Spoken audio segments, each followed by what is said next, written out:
இன்றைக்கு ஆண்டவர் பேசின வெளிப்படுத்தின முதலாவது சபை எபேசு சபை. நான் இந்த எபேசு சபையை குறித்து அதிலே நாங்கள் கற்றுக்கொள்ளக்கூடிய, நாங்கள் சபையாக நாங்கள் கவனிக்க வேண்டிய சில சத்தியங்களை நான் உங்கள் மத்தியில் நான் வைக்க விரும்புகிறேன்.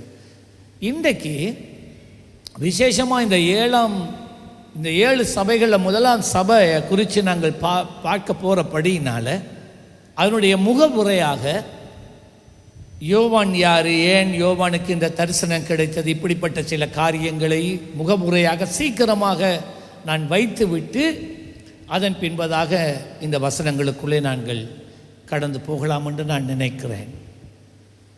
என்னால் இன்றைக்கு இந்த செய்தியை முடிக்க முடியுமானால் நான் முடிக்க பார்ப்பேன். ஆனால் நேரம் போகுது என்று அறிந்தால் அடுத்த வாரத்துக்கு நான் தொடருவேன். கர்த்தர் உங்களை ஆசீர்வதிக்கட்டும். வெளிப்படுத்தல் 2ஆம் அதிகாரம் முதல் 7 வசனம். இதுவரைக்கும் ஆராதனை ஆசீர்வாதமாய் இருந்தது என்று சொன்னாக்க கையை உயர்த்தி காட்டுங்களேன். சரி, இந்த பிரசன்னத்தை நீங்கள் இழக்கக்கூடாது. அதுக்கு தான் நான் உங்களுக்கு சொன்னேன், இந்த பிரசன்னத்தை நீங்கள் இழக்க வேண்டாம், இந்த பிரசன்னத்தை நீங்கள் காத்துக்கொள்ள வேண்டும். நாள் முழுவதும் இந்த தேவனோடு உங்களுடைய ஆவி இணைந்திருக்கட்டும். ஆமென். God bless you. எபேசு சபை வெளிப்படுத்தல் 2ஆம் அதிகாரம் 1 முதல் 7 வசனங்கள். எல்லாருக்கும் குறிப்பு புத்தகம் இருக்குன்னு நான் நம்புகிறேன். வேதாகமத்தை கொண்டு வந்திருப்பீங்கன்னு நம்புகிறேன். தயவு செய்து குறிப்பிடுங்க, அது ஒரு பழக்கமாக்குங்க, வார்த்தையில் வளருங்க. எபேசு சபையின் தூதனுக்கு நீ எழுத வேண்டியது என்னவென்றால், 7 நட்சத்திரங்களை தம்முடைய வலது கையில் ஏந்தி கொண்டு 7 பொன் குத்து விளக்குகளின் மத்தியிலே உலாவிக்கொண்டு இருக்கிறவர் சொல்லுகிறதாவது, உன் கிரியைகளையும் உன் பிரயாசத்தையும் உன் பொறுமையையும் நீ பொல்லாதவர்களை சகிக்க கூடாமல் இருக்கிறதையும் அப்போஸ்தலர்கள் அல்லாதவர்களை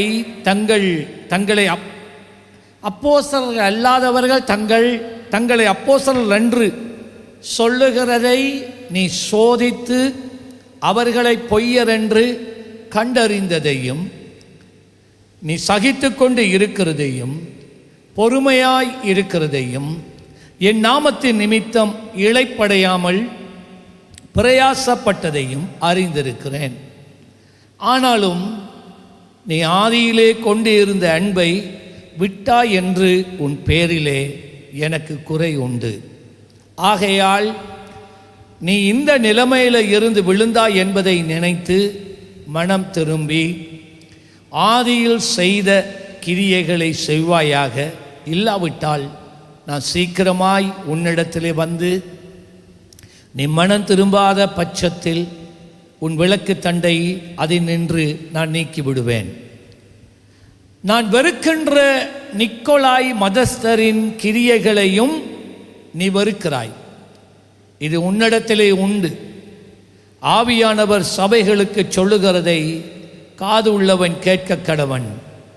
ஜெயம் கொள்ளுகிறவன் எவனோ அவனுக்கு தேவனுடைய பரதீசின் மத்தியிலே இருக்கிற ஜீவ விருட்சத்தின் கனியை புசிக்க கொடுப்பேன் என்று எழுது என்று ஆண்டவர் சொன்னார்.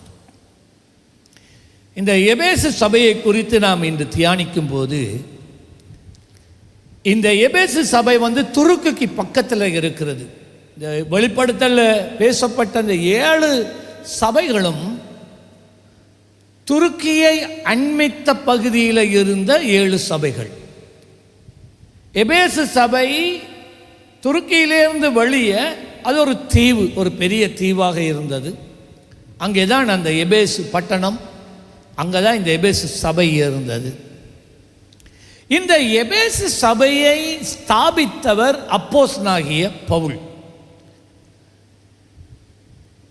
இந்த அப்போஸ்தலனாகிய பவுல் கிறிஸ்துவுக்கு பின் 67ஆம் ஆண்டிலே அவன் சிறைச்சாலையில் இருக்கும்போது கடைசியாக சிறைச்சேதம் பண்ணப்பட்டு அவன் இரத்த சாட்சியாக மரித்தான். அது வரைக்கும் இந்த புதிதாய் ஸ்தாபிக்கப்பட்ட சபைகளை பராமரித்து வந்தது இந்த அப்போஸ்தலனாகிய பவுல் தான். இந்த எபேசு சபை அந்நாட்களிலே பவுலால் ஆரம்பிக்கப்பட்ட முதலாவது சபை. இந்த எபேசு சபை மிகவும் பெரிய ஒரு சபையாக இருந்தது.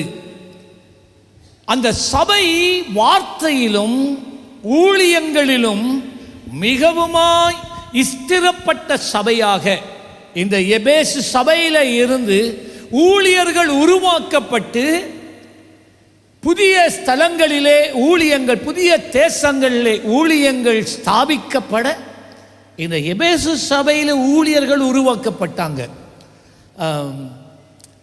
அது மாத்திரமில்லை, இந்த எபேசு சபையில் இருந்த விசுவாசிகள் வார்த்தையில் சத்தியங்களில் அப்போஸ்தலனாகிய பவுல் மிகுந்த ஆழமான சத்தியங்களை இந்த எபேசு சபைக்கு தான் சொல்லி கொடுத்தான். அதான் எபேசியர் 6ஆம் அதிகாரம் எல்லாம் பார்த்தீங்கன்னா மற்ற சபைகளுக்கு எழுதாத ஆழமான ஆவிக்குரிய வெளிப்பாடுகளை அந்த இடத்துல எழுதினான். காரணம் என்னண்டா, மற்ற சபைகளுக்கு அவன் சொல்லி இருந்த அந்த சத்தியங்களை அவங்களால அதை விளங்கிக் கொள்ள முடியாமல் போயிருக்கு. ஆனால் இந்த எபேசு சபை ஆவியிலே நல்ல முதிர்ந்த சபையாக இருந்தது. கொரிந்து சபையும் தான். ஆனால் கொரிந்து சபையை பார்க்கிலும் இந்த எபேசு சபை, அதாவது எபேசு பட்டணத்தில் ஸ்தாபிக்கப்பட்டு இருந்த சபைக்கு பேர் எபேசு சபை. இந்த எபேசு சபை வேதத்தின் ஆழமான சத்தியங்களை நன்றாக புரிந்திருந்து சத்தியத்தில் நடந்த ஒரு சபை இந்த எபேசு சபை. இப்போ நான் இன்றைக்கு வல்லன உங்களுக்கு சொன்ன ஒரு காரியம் என்னண்டா, நான் நேற்று உபவாச ஜெபத்தில் எவ்வளவோ சத்தியங்களை உங்களுக்கு கற்றுத்தாரோம். ஆனால் சபையில் இருக்கிற அநேகர் அதை விளங்கிக் கொள்றீங்கல்ல, விளங்கிக் கொள்கிற பக்குவம் இல்லை. இன்னும் இயேசு நல்லவர் என்று கொண்டு ஆரம்ப உபதேசங்களையே அறிவறி பிள்ளைகளுக்கு சொல்லிக் கொடுக்கிற மாதிரியே சொல்லிக் கொடுக்க வேண்டி இருக்கு. அப்போ இந்த சபையில் தேவன் வல்லமையாக மகிமையாக கிரிய செய்கிறதா இருந்தால் சபை ஆழமான சத்தியங்களுக்குள்ளே இறங்கணும். விசேஷமாக ஊழியம் செய்கிற தேவ பிள்ளைகள் வெள்ளை சேட்டையும் வெள்ளை சாரியும் உடுத்திருக்கிறது போதாது. நீங்கள் வந்து இங்கே எல்லாம் இந்த வேலை இப்படி ஊழியம் செய்கிறதோட போதாது. நீங்கள் கற்றுக் கொடுக்கப்படுகிற சத்தியம் இன்னதென்று அறிந்து கொள்ளணும், வளரணும். இந்த எபேசு சபை அப்படித்தான் காணப்பட்டது. எந்த அளவுக்கு சத்தியத்தில் நீங்கள் வளர்றீங்களோ அந்த அளவுக்கு தான் தேவ அதிகாரம், தேவ வல்லமை உங்களிடத்தில் காணப்படும். நீங்கள் இந்த சபையில் 15 வருஷம் விசுவாசிகளாக இருக்கலாம், 30, 40, 50 வருஷம் இந்த சபையில் நீங்கள் அங்கத்துவராக இருக்கலாம். இத்தனை வருஷம் நீங்கள் சபையில் அங்கத்துவராக இருக்கிறதுனால நீங்கள் ஆவியில் முதிர்ச்சி அடைந்தவர் என்று நினைக்க வேண்டாம். முதிர்ச்சி எங்க இருந்து வருதுண்டா, எத்தனை காலம் சபையில் இருக்கிறீங்க என்பதில் இல்லை, வேதத்தை அறிகிற அறிவுல தான் இருக்கு. எந்த அளவுக்கு சத்தியத்தை புரிந்து இருக்கிறீங்க, எந்த அளவுக்கு சத்தியத்தில் நடக்கிறீங்க, இதுல தான் இருக்கு. உங்களுடைய ஆவிக்குரிய நிலவரம் எங்க இருக்குன்னு உங்களுக்கு தான் தெரியும். ஆகவே புதிதாய் வந்தவர்கள் ஆர்வமாக சத்தியத்தை அறியணும் என்று கேட்டுட்டு படிக்கிறாங்க, அவங்க முன்னுக்கு போகிறாங்க. ஆனால் பழைய விசுவாசிகள் பாருங்க, அநேகர் படிக்கிறத நிப்பாட்டிட்டீங்க, வாஞ்ச போயிட்டு. சரி,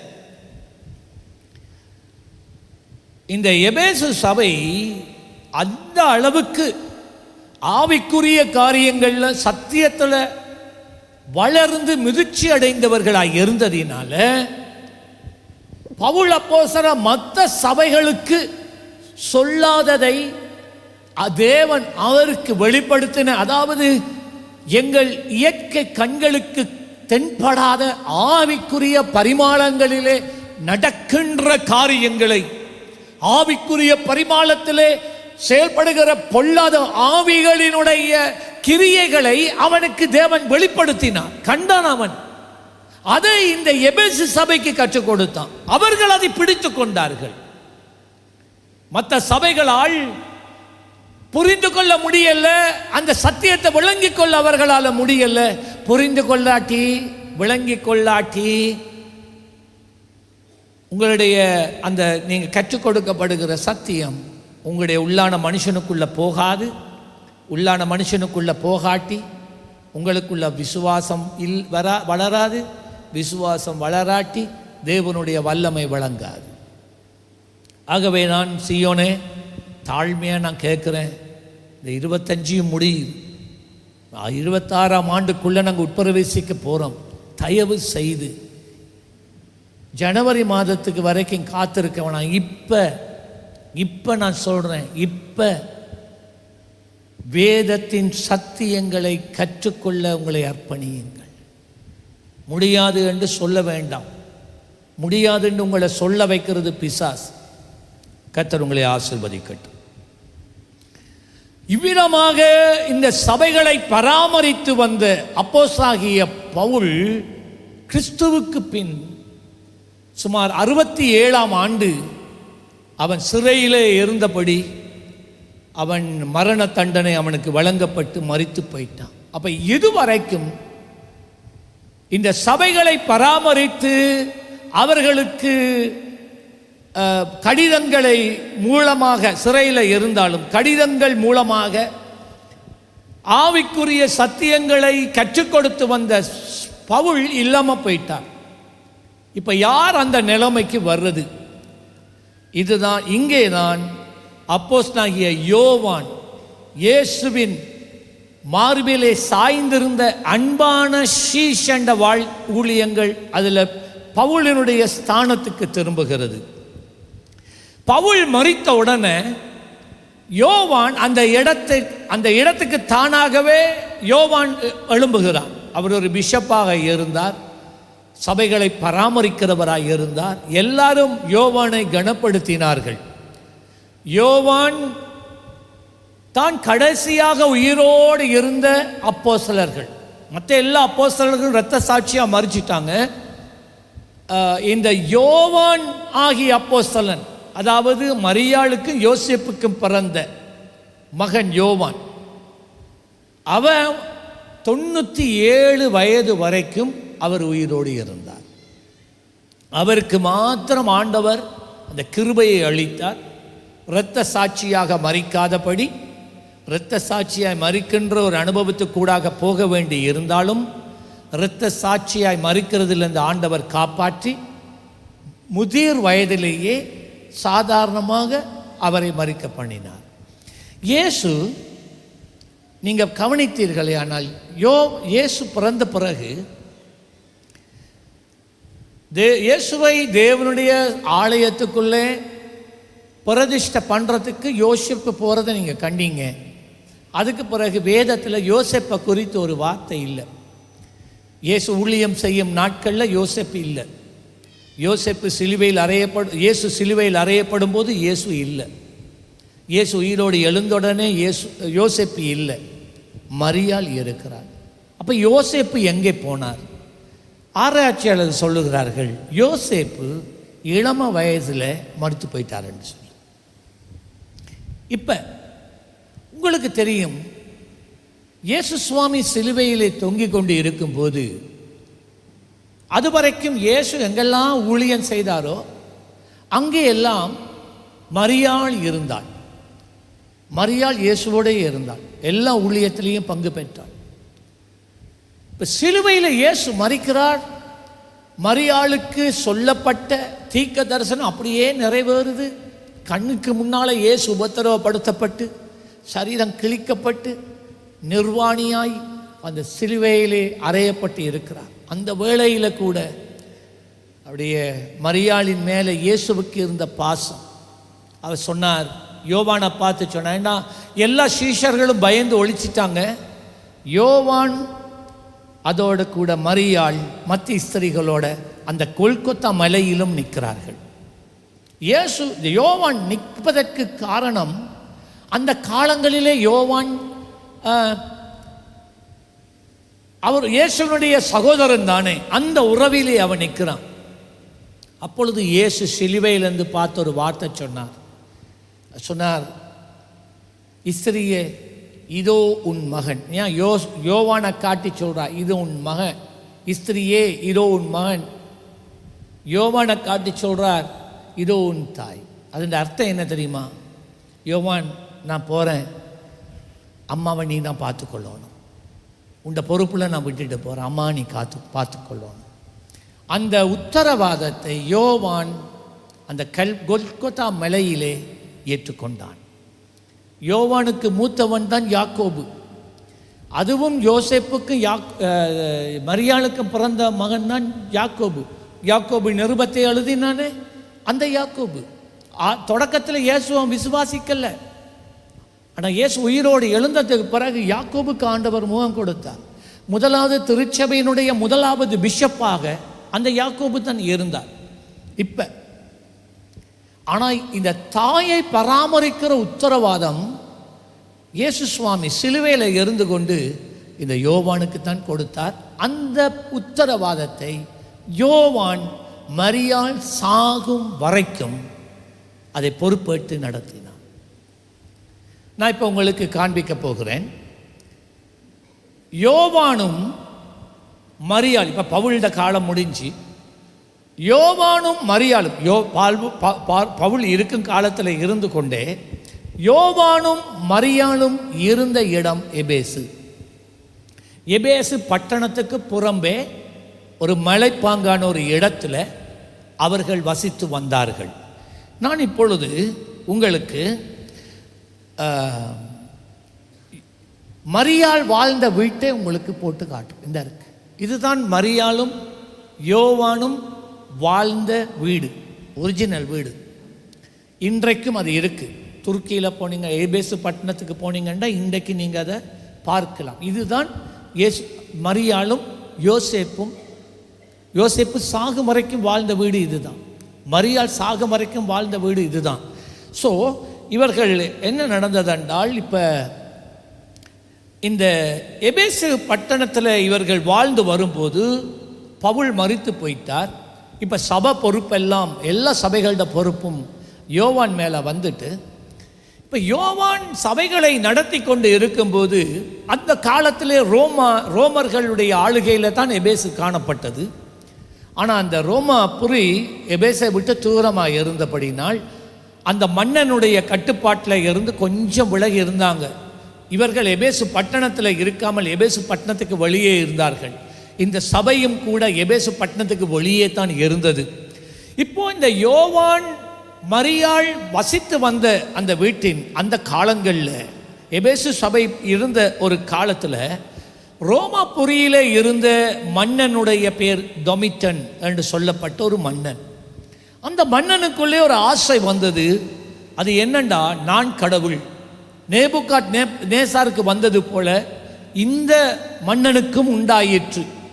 ஆகவே அவன் என்ன செய்தான் என்றால், ரோமாபுரி முழுவதும் ரோமர்கள் ஆண்ட எல்லா தேசங்களிலும், அதில் எபேசும் உண்டு, அவனுடைய சிலைகளை ஸ்தாபித்தான்.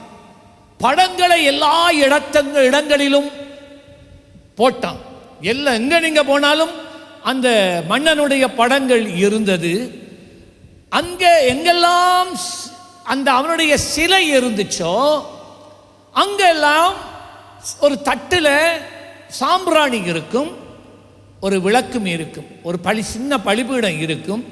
அந்த சிலைக்கு அந்த படங்களுக்கு நீங்க போற நேரத்தில் கொஞ்சம் அதில் இருக்கலாம் எடுத்து அந்த பலிபீடத்தில் போட்டு அதை எரிச்சு சாம்பிராணியை போட்டுட்டு போகணும்.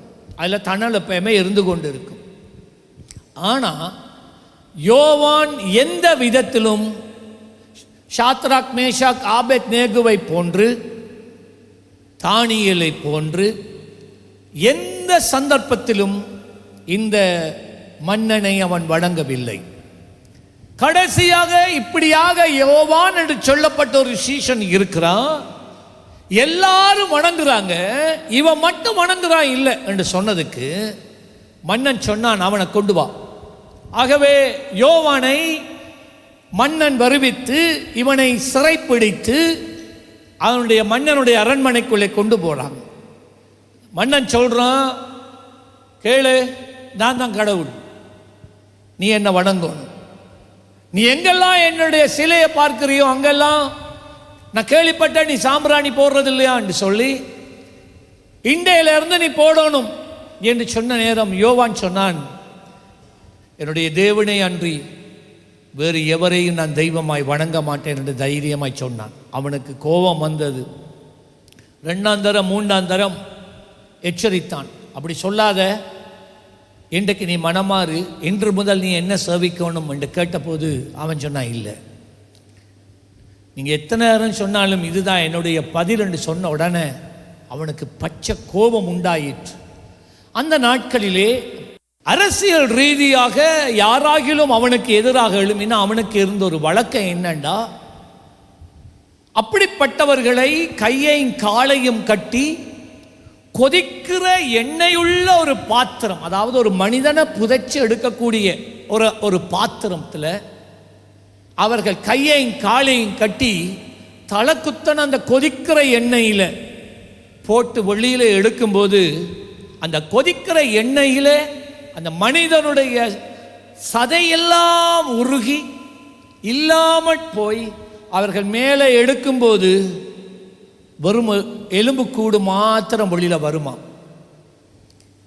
அதே போல இந்த யோவானுடைய கால்களையும் கைகளையும் கட்டி, கடைசியா சொல்றேன், நீ இன்றைக்கு உண்ட இயேசுவை மறுதலித்து நீ என்ன சேவை காட்டி கொதிக்கிற எண்ணெயிலே நீ போடப்படுவாய் என்று சொன்ன, இதான் உண்ட கடைசி தருணம் என்று சொல்ற நேரம். இது எல்லாருக்கும் தெரிந்த ஒரு காரியம், பொது ஜனங்கள் எல்லாம் வந்து இதை பார்ப்பார்கள். ஆகவே இந்த பயத்தினால இந்த மன்னன் என்னத்தை சொன்னானோ எல்லாரும் கீழ்ப்படிவாங்க. யோவான் சொன்னா, இல்லை, இயேசு தான் என்னுடைய தேவன், அவர் தான் என்னுடைய இரட்சகர், என் உயிர் போனாலும் பரவாயில்ல, நான் அவரை மறுதலிக்கவே மாட்டேன் என்று உறுதியாக அவன் இருந்தான். இந்த மன்னனுக்கு அதிக இதெல்லாம் சரித்திரமா, இதெல்லாம் சரித்திரம். மிகுந்த கோபம் உண்டாகி அவனை ஒரு அந்த அந்த எரிகிற பானை இருக்குல்ல, எண்ணெய் கொதிக்கிற எண்ணெய் உள்ள பானை, அதுக்கு மேலே ஒரு பெரிய கம்பம், ஒரு கப்பி இருக்குமா, இவனை கால் கீழே கட்டி அதுக்கு மேலே உயர்த்திட்டு தான் எல்லாரும் பார்த்துருக்க மெதுவா, எடுத்த உடனே இல்லை, கொஞ்சம் கொஞ்சமாக தான் தலகித்தனை அந்த தண்ணிக்குள்ளே விடுவாங்களாம், இந்த கொதிக்கிற எண்ணெய்க்குள்ளே விடுவாங்களாம். அப்போ அந்த ஜனங்கள் அந்த துடிப்பாங்களாம் இந்த வேதனையில். ஆனால் யோவானை போடுற நேரம் எந்த ஒரு அசைவும் இல்லை. அவன் இயேசுவையே மகிமைப்படுத்தி கொண்டு இருந்தானாம். அப்படியே எல்லாருக்கும் ஆச்சரியம், என்ன இது, என்ன கொதிக்குது, ஆனால் மற்றவங்களை போடுற நேரம் வர்ற புகை வருதில்லை, என்ன நடந்துட்டு என்று சொல்லி அப்பயே உள்ளே போடுறாங்களாம். இந்த மன்னன் பார்த்துட்டே இருக்கிறானாம். கன நேரம் மற்றவர்களை வைக்கிறதுக்கு அதிகமான நேரம் வைக்கப்படுறான். கடைசியாக சொல்கிறான், வழி எடு, எலும்பு வரட்டும் வழியில்ண்டான எடுத்தா ஒரு தலைமாய் கூட பொசுங்காதவனாய். இது சரித்திரம். ஒரு தோல் கூட, ஒரு சின்ன எரிவு கூட இல்லாமல் அப்படியே வந்தான். இயேசுவுக்கே மகிமை என்று சொன்னானா. கண்ட உடனே அந்த மன்னனுக்கும் அவனுடைய இராணுவ சிப்பாய்களுக்கு எல்லாருக்கும், பார்த்திருந்த மனுஷர்களுக்கு ஒரு பெரிய பயம் உண்டாயிற்று. இது எப்படி ஆக முடியும், இது எப்படி ஆக முடியும் என்று சொல்லி உடனே அவனை வெளியே எடுத்து, அந்த காலங்களிலே விசேஷமாக இந்த அரசியல் ரீதியில பழிவாங்கப்படுகிறவர்கள் பத்மு என்று சொல்லப்படுகிற ஒரு தீவுக்கு அனுப்பி வைக்கப்பட்டார்கள். இந்த பத்மு தீவு என்பது, படத்தை போடுங்க, இந்த பத்மு தீவு என்பது இந்த இருக்கு, எபேசு பட்டணத்தில் இருந்து சுமார் 60 மைல் தொலைவில் இருக்கு. அது தனித்தீவு. அந்த எபேசுவில் இருந்து அந்த தீவுக்கு லேசாக படகுல எல்லாம் போக இயலாது, யார் நீந்தியும் போக இயலாது. அந்த இடத்துல மிகுந்த சுழி இருக்கிறதாக, அந்த கடல் மிகுந்த கொந்தளிக்கிற கடலாக ஆராய்ச்சியாளர்கள் சொல்லுகிறார்கள். அப்படியான ஒரு இடத்திலே கொண்டு போய் யோவானை கொண்டு போய் விடுகிறார்கள். சரியா? இது அவனை கொண்டு போய் விடும்போது யோவானுக்கு 92 வயது, 92 இயர்ஸ். யோவானுக்கு 92 வயது. இந்த சம்பவங்கள் நடக்கும்போது நான் இன்னொரு காரியத்தை மறந்துட்டேன் இடையில சொல்ல. 1 யோவான், 2 யோவான், 3 யோவான் நிருபங்கள் இருக்குல்ல. யோவான் எழுதின நிருபங்கள் 1 யோவான், 2 யோவான், 3 யோவான். இந்த 3 நிருபங்களும் எபேசு பட்டணத்தில் அவன் வீட்டில் மரியாளும் அவனும் இருந்த வீடு இருக்குல்ல, அந்த வீட்டில் இருந்து தான் அந்த நிருபங்களை அவன் எழுதினான். சரி, அது இருக்கட்டும். இப்போ இவனை கொண்டு போய் அந்த பத்மு தீவிலே போட்டார்கள். அந்த பத்மு தீவிலே சிறைச்சாலையும் இருக்கிறது, குகைகளும் இருக்கிறது. அங்கே போடப்படுகிற சிறை கைதிகள், அதாவது குற்றம் புரிந்தவர்களையும் அங்கே கொலையாளிகள் அப்படிப்பட்டவர்களையும் அந்த பத்ம தீவிலே போய் போடுவார்கள். அங்கே அவர்கள் சிறையில் அடைக்கப்படுவார்கள். 2 ஆப்ஷன். முதலாவது, அதாவது அரசியல் பழிவாங்கல். அரசியல் பழிவாங்கல் நிமித்தமாக இந்த பத்மு தீவிலே கொண்டு போய் போடப்பட்டவன் தான் யோவான். அப்படிப்பட்டவர்கள் அநேகர் போடப்பட்டிருந்தார்கள். 2 ஆப்ஷன் அவங்களுக்கு கொடுக்கப்படும். ஒன்று, உன்னை கொண்டு போய் எல்லாம் அந்த தீவில் எல்லாமே கண்மலை, அங்கே வேற ஒன்றும் இல்லை, கண்மலை மட்டும்தான் இருக்கு. ஒன்று, சிறையில் போய் நீ இருந்தா உனக்கு உடுப்பு தருவோம், உனக்கு சாப்பாடு தருவோம், உனக்கு தண்ணி தருவோம், எல்லாம் தருவோம். ஒரு அதர் ஆப்ஷன். அப்படி இல்லை, நீ இந்த தீவில் நீ உன் சொந்தத்தில் நீ இருக்க போறியா உன்னுடைய தண்டனை முடியும் வரைக்கும். அப்படி இருந்தா உடுப்பு தரமாட்டோம், சாப்பாடு தரமாட்டோம், தண்ணி தரமாட்டோம். நீ எதை தெரிவு செய்கிறாய் என்று யோவான்கிட்ட கேட்ட உடனே யோவான் சொன்னான், நான் சிறையில் இருக்கல, நான் வெளியில் இருக்க நான் விரும்புகிறேன். அந்த பத்மு தீவிலே அவன் ஒரு குகையை கண்டுபிடிக்கிறான். பல குகைகள் அங்கே இருந்தது. ஒரு குகை, யாருமே இல்லாத ஒரு குகை ஒன்று இருந்தது. அந்த குகையை கண்டுபிடித்தான். அதை போடுங்க. இந்த இருக்கு, இன்றைக்கும் இருக்கு, இப்பயும் இருக்கு. இப்போ நீங்கள் போனீங்கண்டா பத்மு தீவுக்கு போகலாம். இப்போ யோவான் இருந்த குகை இதுதான். இப்போ எல்லாம் வடிவாக செய்திருக்கு. ஆனால் முதல் அப்படி இல்லை, சும்மா ஒரு குகை. இந்த குகையில் இருக்கும்போது இன்றைக்கு வரைக்கும் அவன் 18 மாதங்கள் அந்த பத்மு தீவிலே இருந்தான். 18 மாதங்கள், 1.5 வருஷம். ஏன் 1.5 வருஷம்டா, அந்த 18 மாதங்கள் ஆகிற நேரத்தில் இந்த டொமிட்டியன் என்று சொல்லப்பட்ட மன்னன் செத்து போயிட்டான்.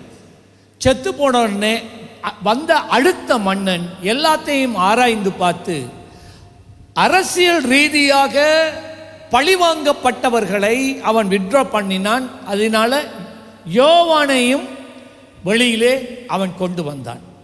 அவன் திரும்ப வந்த எபேசிலே அவன் வீட்டில் தான் வந்து வாழ்ந்து வந்தான் சாகும் வரைக்கும். இப்போ இந்த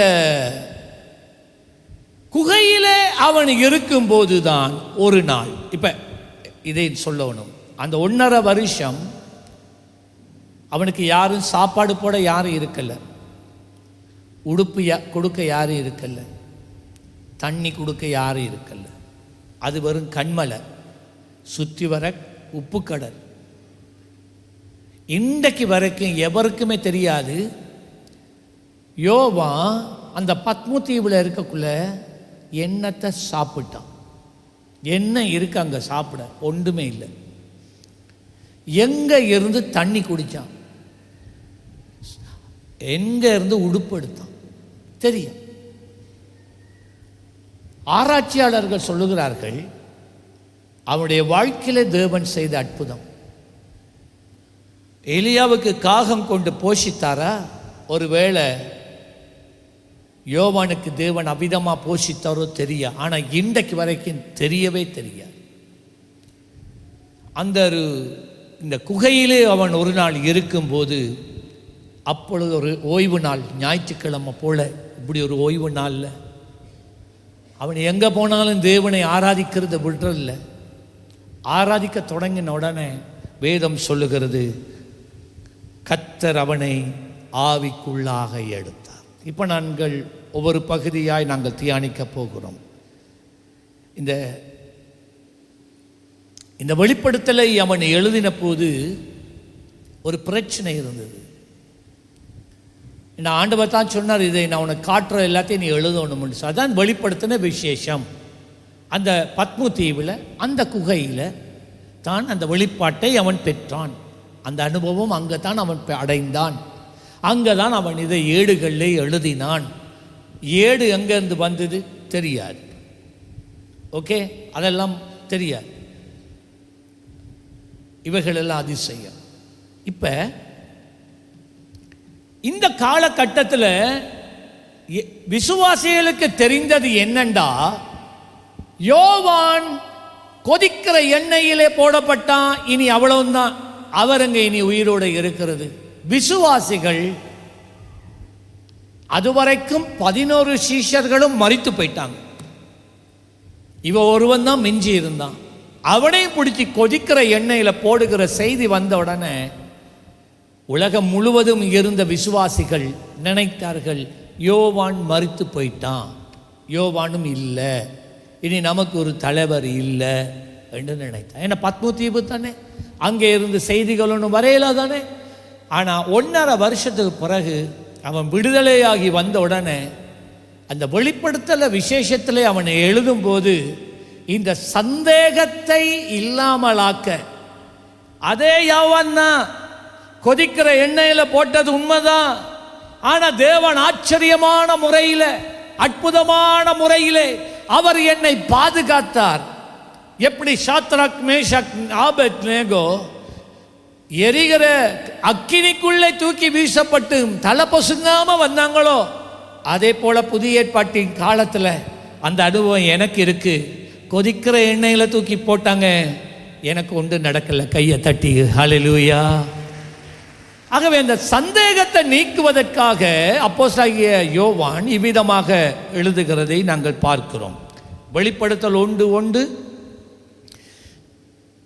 சீக்கிரத்தில் சம்பவிக்க வேண்டியவைகளை தம்முடைய ஊழியக்காரருக்கு காண்பிக்கும் பொருட்டு தேவன் இயேசு கிறிஸ்துவுக்கு ஒப்புவித்ததும் இவர் தம்முடைய தூதனை அனுப்பி, இப்போ அண்டர்லைன் பண்ணுங்க பைபிளில், தம்முடைய ஊழியக்காரனாகிய யோவானுக்கு வெளிப்படுத்தினதுமான விசேஷம். பார்த்தீங்களா, அங்கே தான் இவன் தன்னுடைய பேரை குறிப்பிடுகிறான். நான் சாகலை, என்ன உயிரோடு தான் இருக்கிறேன், ஆண்டவர் பாதுகாத்தார், எனக்குத்தான் இந்த வெளிப்பாட்டை கொடுத்தார், வேறு யாரும் இல்லை, நான் தான் இந்த யோவான். வெளிப்படுத்தல் 1:4 திரும்ப சொல்லுகிறான், யோவான் ஆசியாவில் உள்ள 7 சபைகளுக்கு எழுதுகிறதாவது. யோவானாகிய நான் எழுதுறேன், வேறு யாரும் இல்லை, நான் தான்.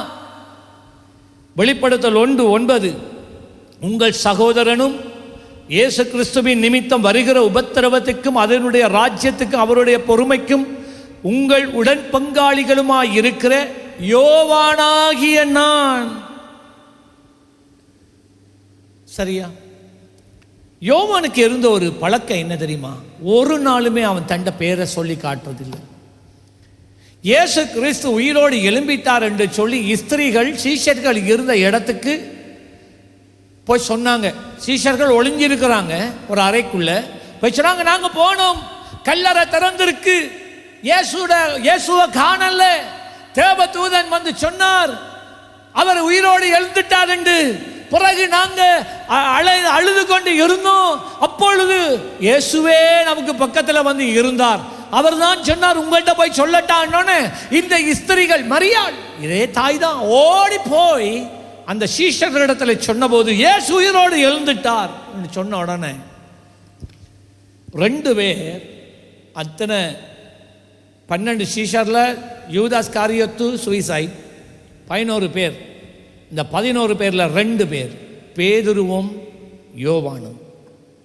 சரியா? பேதுருவும் யோவானும் உடனே ஒரே ஓட்டமா அந்த கல்லறைக்கு ஓடி வராங்க. அந்த இடத்துல யோவான் எழுதும்போது சொல்லுகிறான், பேதுருவும் அந்த சீஷனும், அந்த தண்ட பேரை பாவிக்கல, சீஷன் முன்ன ஓடி வந்துட்டாராம். பேதுருவோட ஓடுற நேரம் யோவான் பேதுருவை விட்டு ஓடி போயிட்டான், ஃபாஸ்டா வந்துட்டான். அவன் தான் முதல் கல்லறைக்கு வந்தது. பின்னுக்கு பேதுரு வாரார். ஆனா இவன் கல்லறை வாசலோட நின்றுட்டான் பயத்துல. பேதுரு முசுக்கட்டை முந்திரியங்கொட்டை அவன் உள்ளே ஓடிட்டான். எல்லாம் தடவி பார்க்குறான், இயேசுவை காணோம். நீங்க பார்த்தீங்கன்னா அவருக்கு அன்பான சகோதர சீஷன் என்றெல்லாம் வேதத்தில் எழுதுவான். தன்னை பற்றி எழுதும் போது தன்னை பேரை ஒரு நாளுமே எழுதுனதில்லை. தன்னை ஒரு சீஷன்ன்றே சொல்லிட்டு போயிடுவான். அப்படிப்பட்ட யோவான் வெளிப்படுத்தின விசேஷத்தில் யோவானாகிய நான் என்று எழுதுகிறார் என்றால் அதுக்கு காரணம் ஏன் தெரியுமா? அன்றைய சபை நினைச்சது, அந்த எண்ணெய் குதத்தில் இவனை தூக்கி போட்ட நேரம் அவனோட கதை முடிஞ்சுன்னு நினைச்சாரு. அவன் சொன்னா, இல்லை, ஐ எம் அலைவ். ஆமென் சொல்லுங்களேன். ஹல்லேலூயா. நான் உயிரோடு தான் இருக்கிறேன். யோவான் அவனுக்கு 97 வயதான போது மரித்து போனான். நீங்கள் அதை போடுங்க, அந்த படத்தை. அந்த இருக்கு யோவான் இன்றைக்கு அடக்கம் பண்ணப்பட்ட இடம் இன்றைக்கும் இருக்கு. அந்த இருக்கு யோவான் அடக்கம் பண்ணப்பட்ட இடம் 4ஆம் நூற்றாண்டில் 400 வருஷம் கிறிஸ்து மரித்து உயிரோடு எழுந்து 400 வருஷம் 4ஆம் நூற்றாண்டிலே எபேசுவிலே யோவான் அடக்கம் பண்ணப்பட்ட அதே இடத்துல இதை போன்றதான ஒரு பெரிய ஆலயத்தை கட்டினார்கள். இப்போ அதனுடைய சிதைப்பாடுகள் தான் நீங்கள் அந்த பின்னுக்கு பார்க்குறீங்க. உடைஞ்சு போயிருக்கு. இன்றும் அது இருக்குது. இப்படி இல்லை, ஆனால் இப்படி தான் கட்டினார்கள். நான் இந்த படங்கள் எல்லாம் ஏன் போட்டேன்னு சொன்னால், அப்போ இந்த செய்தி உங்களுக்கு ரியலாக வரும். இது சும்மா வரும் கேட்டுகிட்டே போகாமல் இது உங்களுக்கு விளங்கும் என்பதற்காகத்தான் இவற்றை போட்டேன். சரி, இப்போ செய்திக்கு நாங்கள் திரும்புவோம். வெளிப்படுத்தல் 1:10. அந்த குகையிலே அவன் இருக்கும்போது ஒரு ஓய்வு நாளிலே இப்படி தான் இந்த ஸ்டோரி தொடங்குது, வெளிப்பாடு தொடங்குது. கர்த்தருடைய நாளில் நான் ஆவிக்குள்ளானேன். கர்த்தருடைய நாளில் நான் ஆவிக்குள்ளானேன். அப்பொழுது எனக்கு பின்னாலே எக்காலம் சத்தம் போன்ற ஒரு பெரிதான சத்தத்தை கேட்டேன். கர்த்தருடைய நாளில் ஆவிக்குள்ளானேன். அந்த அர்த்தம் என்னண்டா, அவனுடைய சரீரம் அந்த குகையில தான் இருந்துச்சு. தேவன் ஆராதிக்கிறான், துதிக்கிறான், ஜெபிக்கிறான். இந்த ஆராதனையில் மூழ்கி அவனுடைய ஆவி ஆண்டவர் அவன் சரத்திலிருந்து வெளியிலே கொண்டு போகிறார். பவுலுக்கு இதே சம்பவங்கள் நடந்தது. அவன் சுவிசேஷங்கள் அறிவித்து போன போது ஏறக்குறைய 3 தடவைக்கு மேலே அவனை அடித்து அவன் செத்து போயிட்டாண்டு தூக்கி எறிஞ்ச நேரங்கள் 3 இருக்கு.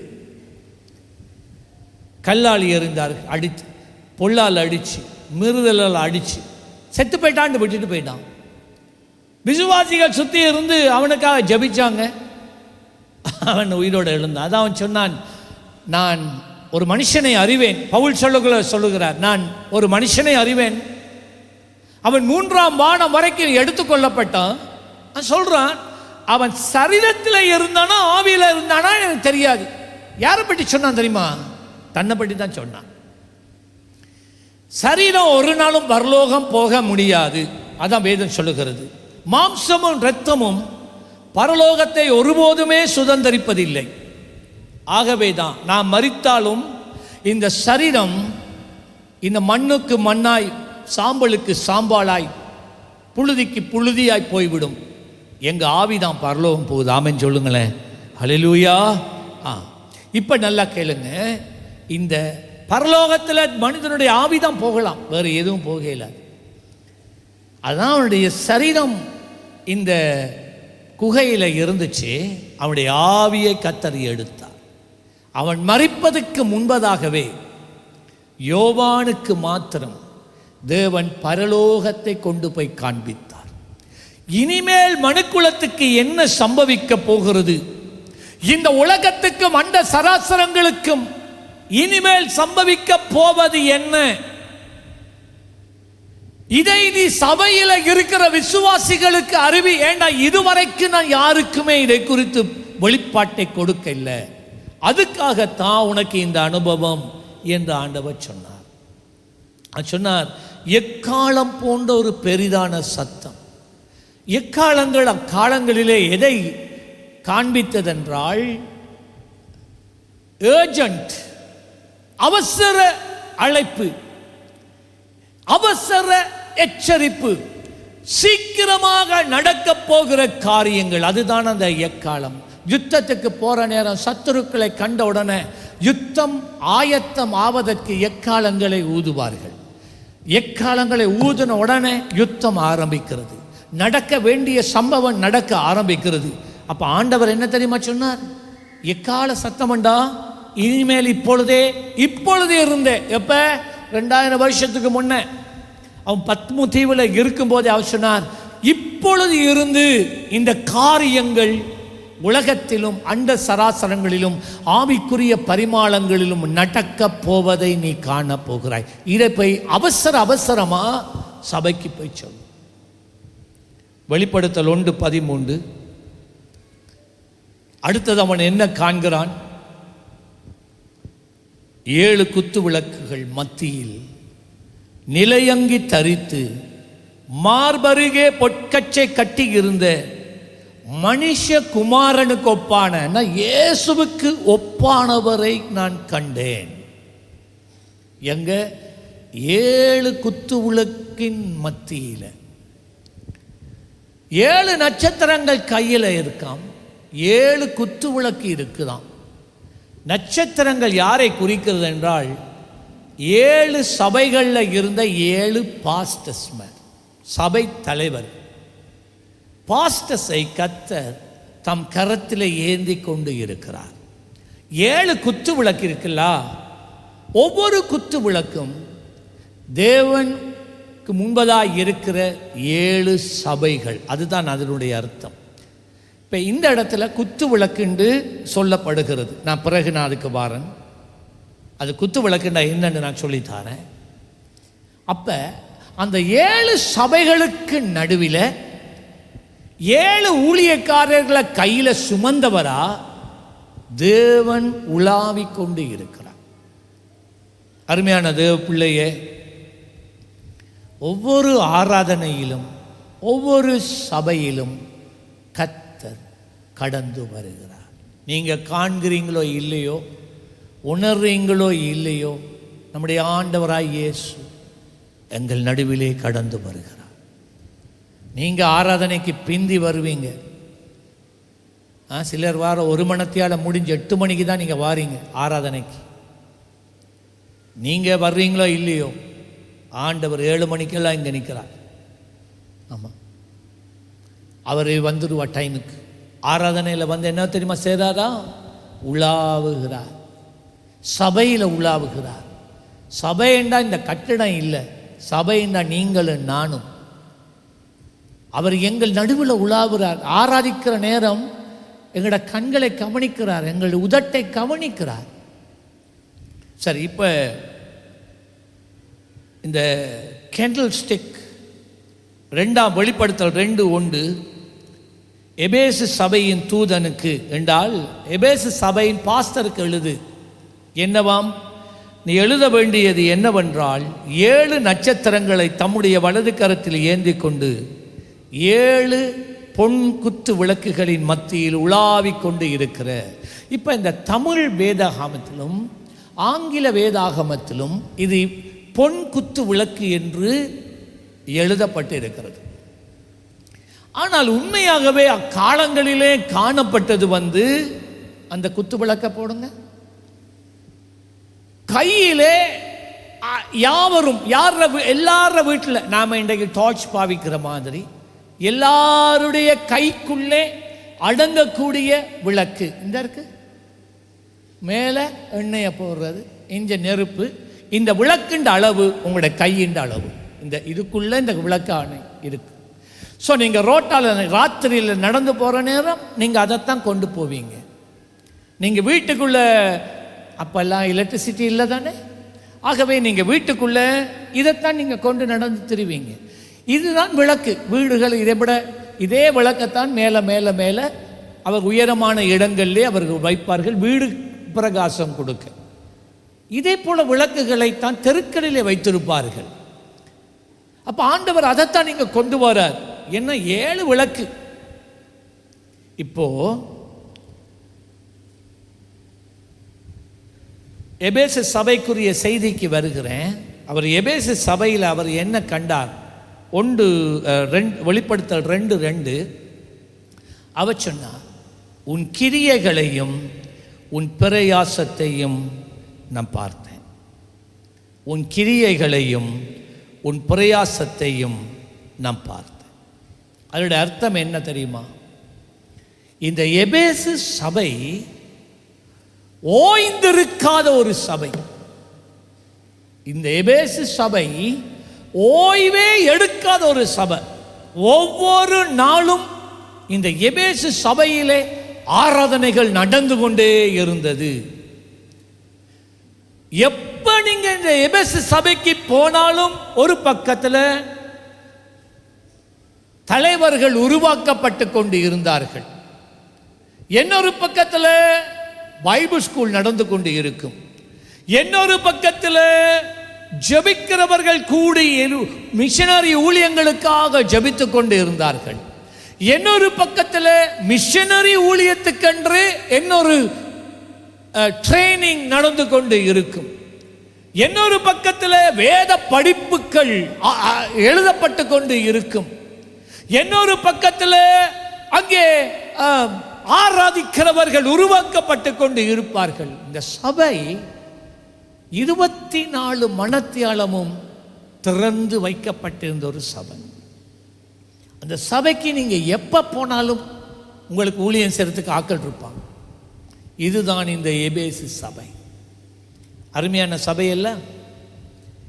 இன்றைக்கு சபைகள் திறக்கப்பட்ட ஞாயிற்றுக்கிழமை மட்டும்தான் திறப்பாங்க சபை, மற்ற நாட்கள் எல்லாம் இழுத்து மூடி. எபேசு சபை அப்படி அல்ல. அதான் இந்த இடத்துல சொன்ன, உன் கிரியைகளையும் உன் பிரயாசத்தையும் நான் கவனித்தேன். அது அவர்களுக்குள்ளே இருந்த நல்ல காரியம். அதாவது இந்த பிரயாசம் என்று சொல்லப்பட்ட சொல்லினுடைய கிரேக்க பதம் என்னவென்றால், யூ ஒர்க் சோ ஹார்ட். நீ எதை செய்தாலும் உன் முழு பலத்தை கொடுத்து மிகவும் சிறப்பாய், மிகவும் அழகாய், உன் முழு பலத்தை, உன் முழு ஞானத்தை, உன்னுடைய எல்லாத்தையும் ஊற்றி முழு மனதோட நீ செய்தாய். எப்படி இருக்காது? இன்றைக்கு நம்மகிட்ட இருக்காது. சீயோனே நம்மகிட்ட இருக்காது. அரைஞ்சி அரைஞ்சி தான் வாரோம், அரைஞ்சி போகிறோம். லேட்டாக வருவாங்க, ஆனால் டைமுக்கு போகணும். அதானே இப்போத்தைய காரியம். இன்றைக்கு இப்போ அதுதானே நடக்குது. தேவ ராஜ்யத்தை குறித்த வாஞ்சை இல்லை, இல்லையே. வேர்ஷிப் லீட் பண்ணுற நீங்கள், வேர்ஷிப் மியூசிக்கில் இருக்கிற நீங்கள், ஊழியம் செய்கிற நீங்கள் எந்த ஆயத்தத்தோட இன்றைக்கு ஊழியம் செய்கிறீங்க? இல்லாட்டி போகிற நேரத்தில் அப்படியே ஒன்றை எடுத்துகிட்டு போயிட்டு செய்கிறதா? இந்த செய்தியை நான் 3 கிழமையை ஆயத்தப்படுத்தி கொண்டு இருக்கிறேன். இந்த செய்தி ஏன் நான் சரியாக கொடுக்கணும்? இந்த செய்தியை நான் பொய்யா இதையும் பேசக்கூடாது. 1 ஷாட் தெளிவாக நீங்கள் பெற்றுக்கொள்ளணும். நீங்கள் கேட்குறீங்களோ இல்லையோ, எங்களுடைய யூடியூப் மூலமாக உலகத்தில் பலர் இந்த செய்திகளை கேட்டுக்கொண்டிருக்கிறோம். ஆமாம், நான் பேசுகிற இந்த செய்தியை குறிப்பெடுத்து வேத பகுதிகளை எடுத்து எனக்கு வாட்ஸ்அப்பில் எனக்கு திரும்பி அனுப்புவார். அங்கே ஜெர்மனியில் இருக்கிறாங்க. என்ன தெரியுமா சொல்கிறாங்க? ஐயோ, இதை போல ஒரு சபை நமக்கு இருக்காதான்னு ஏங்கி கொண்டு இருக்கிறோமா? பழக பழக பாடும் புளிச்சு போயிட்டு கணக்கு போயிருக்கு, அருமை விளங்குது இல்லை. இன்னொரு கோவிட் வரணும், சிலாக்களுக்கு அது சந்தோஷம். அல்லேலூயா, சர்ச்சுக்கு போக தேவையில்ல, சர்ச்சுக்கும் போக தேவையில்ல, நேராக நரகத்துக்கு போயிடலாம் நீ.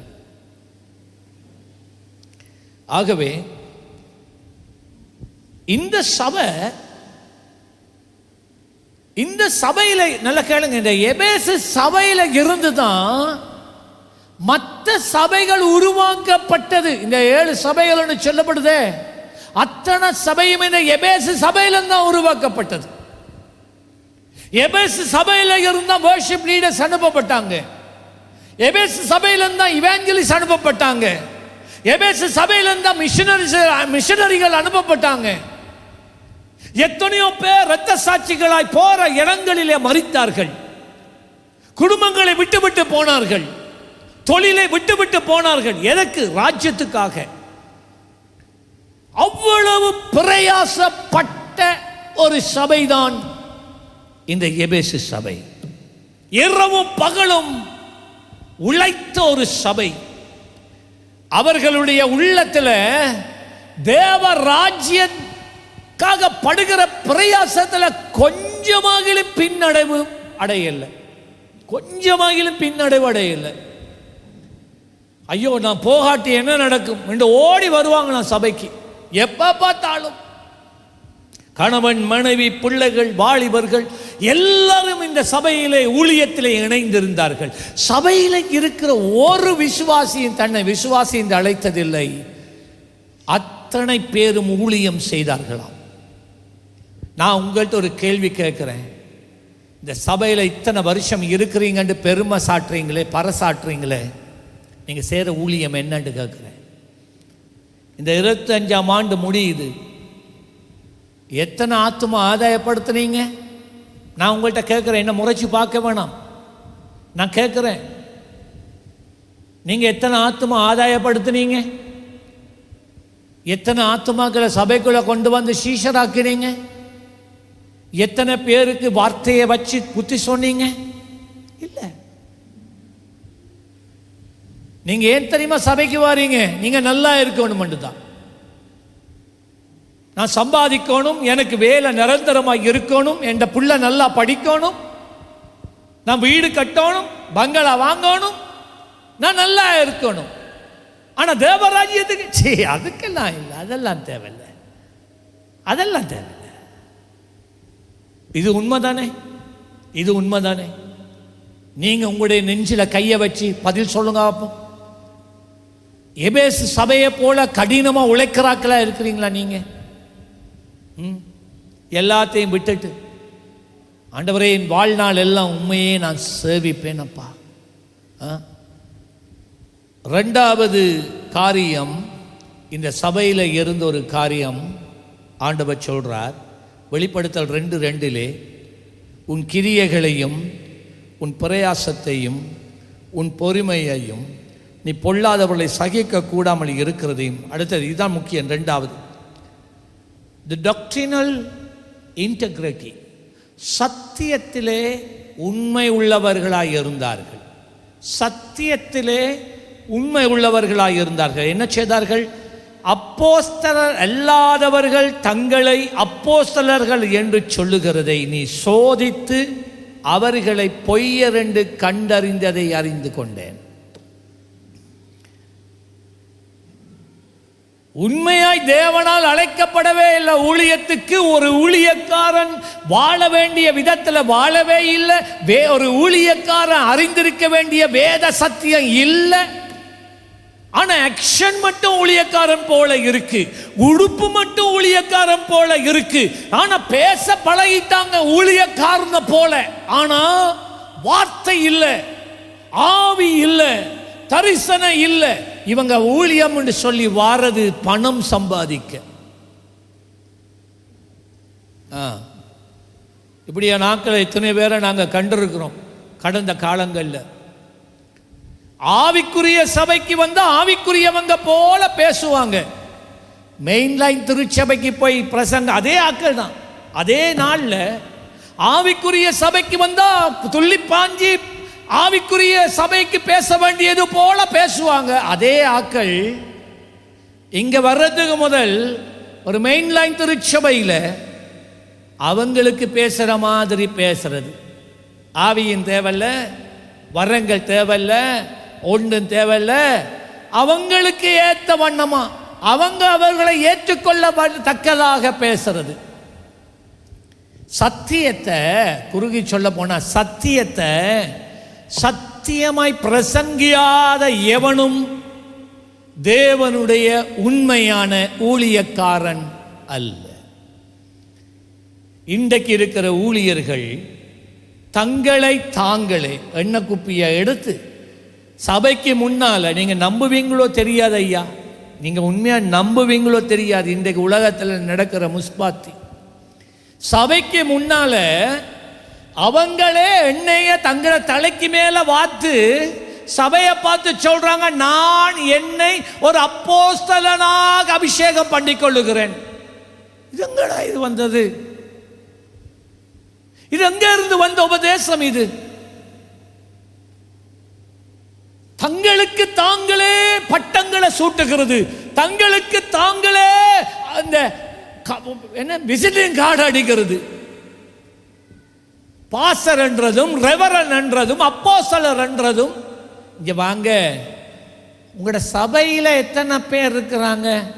13 பேர் 14 பேர். ஆனா இவங்களை பார்த்தா, அவங்களோட கதையை பார்த்தா இந்த மேடை எல்லாருக்கும் கொடுக்கப்பட மாட்டாது. இது ஒரு பரிசுத்தமான இடம். இது சத்தியத்தை பேசுறவங்களுக்கு மட்டும்தான். ஆமென் சொல்லுங்களேன். ஹல்லேலூயா. இந்த எபேசு சபையில் இருந்த ஒரு நல்ல காரியம் என்ன தெரியுமா? 2வது காரியம், அவர் யாராகிலும் எபேசு சபைக்கு வராங்க, இது பெரிய சர்ச் தானே, இந்த பெரிய சர்ச்சில் போயிட்டு ஊழியம் செய்தால் பெரிய காணிக்க தருவாங்க. ஆகவே எல்லாருக்கும் விருப்பம். எபேசு சபையில் பேச விட்டாங்கன்னா எல்லா சபைகளும் ஏற்றுக்கொன்றும்.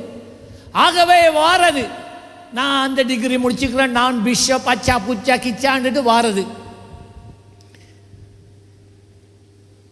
இந்த சபையில் இருக்கிற மூப்பர்கள் இருக்கிறாங்களா, ஊழியர்கள் இருக்கிறாங்களா, இப்படி சொல்லி வந்தவங்களை come to the office and கொண்டு போயிடுவான்.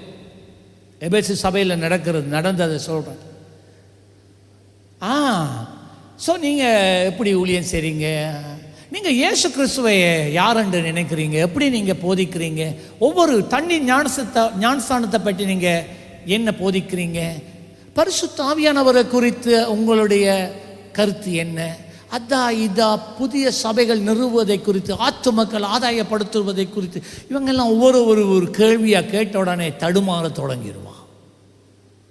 சத்தியம் தெரியாது. நீயா வந்து எங்கட புல்பிட்டில் பிரசங்கம் பண்ண போற? Very sorry brother, very sorry, உனக்கு சத்தியம் தெரியாது. இன்னொரு பக்கத்தில் பாய்ச்சலாம், உங்களோட உபதேசம் நாங்கள் ஏற்றுக்கொள்ளலை, உங்களோட உபதேசம் பிள்ளை. இன்றைக்கு நிறைய பொய்யான உபதேசங்கள் சத்தியங்கள் உலகத்தில் மலிஞ்சு போயிருக்கு. பிரியமானவர்களே, கடைசி காலம், பலவிதமான உபதேசங்கள்.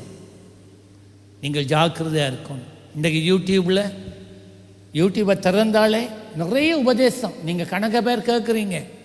ஜாக்கிரதையாக இருங்க. பாட்டிலையும் சரி, செய்திகள்லையும் சரி, நீங்கள் கவனமாக இருங்க. உங்களுக்கு சுத்தமான சத்தியம் சபையிலே சொல்லி கொடுக்கப்படுகிறது. உங்களுக்குள்ளே பரிசுத்த ஆவியானவர் இருக்கிறார். சத்தியத்துக்கு மாறாக ஏதாகிலும் ஒரு சத்தியம் வந்தா உடனே ஆவியானவர் உடனே சொல்வார், நோ நோ நோ. உங்களுக்கு ஒரு சஞ்சலம் வரும். உங்களுக்குள்ளே ஏதோ நாட் ரைட், ஏதோ ஒன்று நடக்கும். அப்படின்னா உடனே விலகிருங்க. ஸோ நான் இதை தொடர்ந்து அடுத்த வாரம் நான் இந்த செய்தியை நான் தொடர்ந்து போனால் இன்றைக்கு ஆராதனை 12 மணிக்கு தான் முடிப்பேன். ஆகவே அடுத்த வாரம் நான் இந்த செய்தியை அடுத்த ஞாயிற்றுக்கிழமை நான் தொடருவேன். ஆனால் தொடர்ந்து எபேசியர் புத்தகத்தை நீங்கள் கற்றுக்கொள்ளுங்கள். கர்த்தர் உங்களை ஆசீர்வதிப்பார். ஆமென். அடுத்த வாரம் நான் இந்த செய்தியை தொடருவேன். ஆனால் என்னுடைய ஆவியில் இன்றைக்கும் பாரமாக இருக்கிற ஒரு செய்தி நான் வெள்ளன சொல்லிட்டேன். அநேகருடைய உள்ளான மனுஷனை இருள் மூடிக்கொண்டது. அந்த இருள் மூடிக்கொண்டதின் நிமித்தம் வெளிச்சத்தை காண முடியாதபடி, தேவனுக்குரியவைகளை பார்க்க முடியாதபடி, ஆவிக்குரியவைகளை உணர முடியாதபடி இன்றைக்கு நீங்க தவிச்சு கொண்டு இருக்கிறீங்க. அந்த திரை நீக்கப்படணும். அந்த இருளின் மேகம் உடைய உள்ளான மனுஷனை விட்டு அகன்று போக வேண்டும். ஆண்டவருடைய வெளிச்சம் உண்டு மாத்திரம்தான் அந்த இருளை போக்க முடியும். எல்லாரும் எழுந்து நிற்போமா? என் உள்ளத்தை தருகின்றேன் நான் தேவனே, உமக்கே தருகின்றேன் நிரப்பிடுமும் அன்பினா. என் உள்ளத்தை தருகின்றேன் நான் என் தேவனே,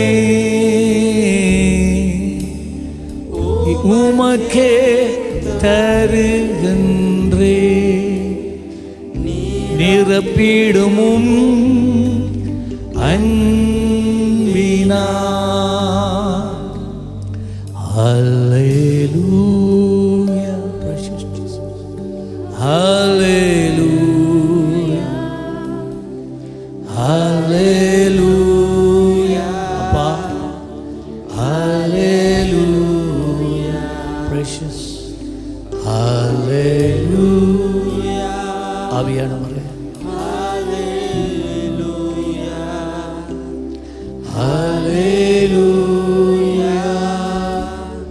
Hallelujah. இப்படி இருந்து ஆராதிக்கிற நேரம் நல்லா இருக்கு பாஸ்டர். ஆனா வீட்டுக்கு போனா ஜெபிக்க முடியுதில்லை, தேவ பிரசன்னத்தை உணர முடியுதில்லை. திரும்ப என்னுடைய உள்ளத்தை துக்கம் ஆக்கிரமிக்கிறது. ஒரு விதமான பாரம் என் உள்ளத்தை சூழ்ந்து கொள்ளுகிறது என்று பலர் இந்த இடத்துல சொல்றதா ஆவியானவர் சொல்றார். இதுக்கு காரணம் ஒன்றும் இல்லை, இருள். இருள். இன்றைக்கு நான் விசுவாசிக்கிறேன், உள்ள முன்னே ஜெபத்துக்கு வந்திருக்கிற ஊழியர்கள், இது விளையாட்டு இல்லை. இன்றைக்கு நீங்க கையை யார் மேல வைக்கிறீங்களோ இன்றையோடு அந்த இருள் அவளை விட்டு நீங்கி போக வேண்டும். கட்டுகள் முறியணும், நுகங்கள் முறியணும். சிலர் சொல்றீங்க, கொஞ்ச நாக்கு முதல்லாம் நான் ஜெபிக்கிற நேரம் தேவ பிரசன்னத்தை என்னால் உணர முடிஞ்சது. அடிக்கடி என் மேலெல்லாம் சிலுக்கும், வார்த்தை என்ன மனசுக்கு வரும், வசனங்கள் மனசுக்கு வரும், தரிசனங்களை பார்ப்பேன், சொப்பனங்களை நாம் ஆண்டவர் சொப்பனங்களுக்கு கூட பேசுவோம். ஆனால் இப்ப அதெல்லாம் வறண்டு போயிட்டு, அதெல்லாம் இப்ப இல்லாம போயிட்டு.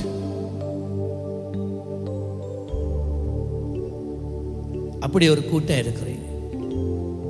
காரணம் இருள். முன்னே எல்லாம் ஊழியம் செய்ய நல்ல விருப்பம், தேவனுடைய காரியங்களை பார்க்க நல்ல விருப்பம், ஆசையா இருக்கு, தாகம். இன்னும் ஆண்டவர் அறியணும், இன்னும் உம்மை அறியணுமே, இன்னும் கிட்டி சேரணுமே. இதுதான் உங்களுடைய ஜெபமா இருந்ததுன்னு ஆவியானவர் சொல்லுகிறார். ஆனா இப்ப அதெல்லாம் உங்களை விட்டு ஓடி போயிட்டு மறைஞ்சிட்டு. ஆனாலும் தேவனுடைய அன்பு உன்னை நெருக்கி ஏவுகிறது. இந்த காலையில் கர்த்தர் உன்னை விடவே மாட்டார். அதால தான் இப்படி பேசுகிறார். திரும்பவும் அந்த நிலைக்கு வர விரும்புகிற தேவ பிள்ளைகள் சீக்கிரம் முன்னுக்கு வாங்க. இன்னும் உம்மை அறியணுமே, இன்னும் உம்மை அறியணுமே, இன்னும் கிட்டி நான் சேரணுமே. படிங்க சபைய. ஓ இன்னும் உம்மை அறியணுமே, இன்னும் உம்மை அறியணுமே, இன்னும் ஓ சேரணுமே. அல்லேலூயா. ஆவியானவர் என்னுடைய ஆவியில போறதான் நான் பேசிக்கொண்டிருக்கிறேன். இந்த இடத்துல இன்னும் வராம இருக்கிறவர்கள் இடத்துல ஒரு சிலரை குறித்து ஒரு கொஞ்ச காலங்கள் தேவன் உங்களோட இடைப்பட்டு உங்களை நெருக்கி அவருடைய அன்பை உங்களுடைய வாழ்க்கையில் அளவில்லாம ஊற்றி நீங்க தேவனோட ஓடின நாட்கள், நடந்த நாட்கள், சஞ்சரித்த நாட்கள்ல கர்த்தருக்காக விட்டு விட்டு வந்ததை திரும்ப நீங்கள் எடுத்துக்கொண்டு செய்து வருகிறீர்கள்.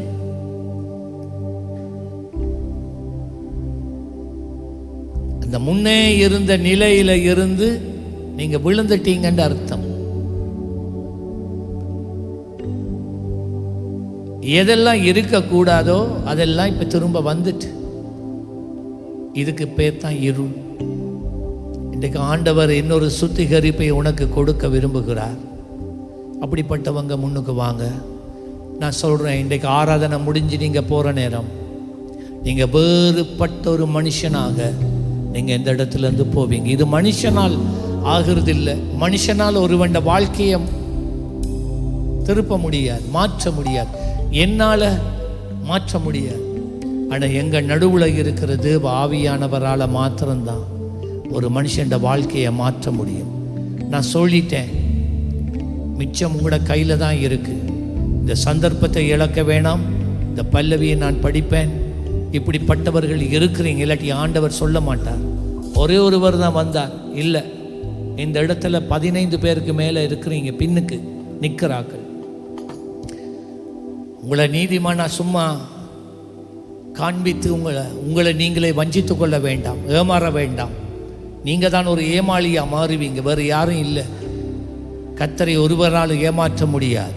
இன்று உன்னை அழைத்தால், நீ வந்தால், இது பலிபீடம், இந்த பலிபீடத்துக்கு நீ வந்தால் நிச்சயம் அவர் உனக்கு நன்மை செய்வார். இன்னும் உம்மை அறியணுமே, இன்னும் உம்மை அறியணுமே, இன்னும் கிட்டி சேரணுமே. படிங்க எல்லாரும், ஒரு மனப்படும். ஓ பிரசன்னம் பிரசன்னம் தேவ பிரசன்னம். ஓ பிரசன்னம்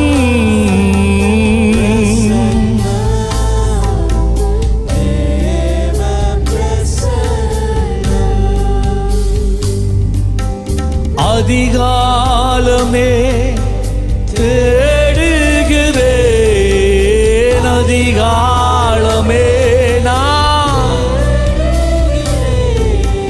ஆர்வமுடன் நான் நாடுகிறேன், ஆர்வமுடன். ஓ பிரசன்னம் பிரசன்னம் தேவ பிரசன்னம். ஓ ஜீசஸ்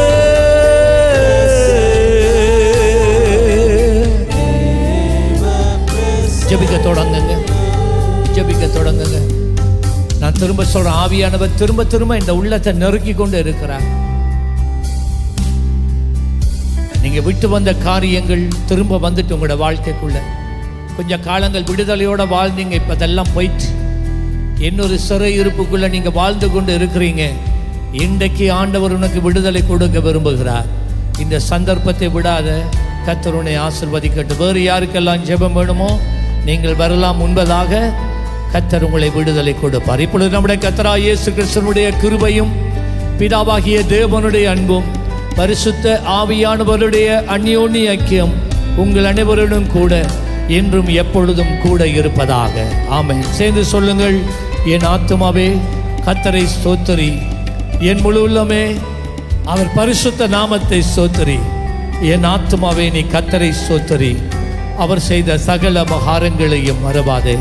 ஆமென். வந்ததுக்கு நன்றி. கர்த்தர் தாமே உங்கள் ஒவ்வொருவரையும் ஆசீர்வதிப்பாராக. பிரியமானவர்களே, எமது ஆராதனையுடன் இணைந்திருந்தமைக்கு எங்கள் மனமார்ந்த நன்றிகளை தாழ்மையுடன் கூறிக்கொள்கிறோம். இந்த ஆராதனை உங்கள் ஆத்துமாவுக்கு மிகுந்த ஆசீர்வாதமாக இருந்திருக்குமென விசுவாசிக்கிறோம். தொடர்ந்தும் எம்முடன் இணைந்திருங்கள். கர்த்தர் தாமே உங்களை ஆசீர்வதிப்பாராக.